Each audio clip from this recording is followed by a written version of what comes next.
ஒரு சிலருக்கு பல்லால் பிரச்சனைகள் வரலாம். அது தெத்து பல் வரும், ஓட்டப்பல் விழும். இந்த மாதிரி சூழ்நிலை யாருக்கு இது மாதிரி அமையும் அப்படிங்கிறத தான் சொல்லலாம்னு இருக்கிறேன்.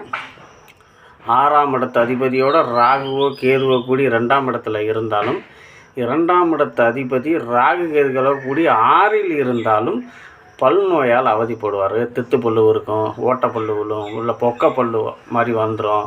இந்த மாதிரி சூழ்நிலை வரும். ஏன்னா வாக்குஸ்தானங்கிற பேச்சை கொடுக்கக்கூடியது அந்த பல்லு தான். பல்லு இல்லைன்னா சொல்லு போச்சுன்னு சொல்லுவாங்கள்ல. இந்த மாதிரி 2ஆம் இடத்து அதிபதி ராகுவோட கூடி 6இல் இருந்தாலும், 6ஆம் இடத்து அதிபதி ராகுவோட கேதுவோட கூடி 2ஆம் இடத்துல இருந்தாலும் பல் வலி நோயால் அவதிப்படுவார்கள். அதே மாதிரி 7ஆம் இடத்து அதிபதி 4ஆம் இடத்துல மனைவி பல்வலியால் பிரச்சனைகளை சந்திப்பாங்கிறது ஒரு கூற்று.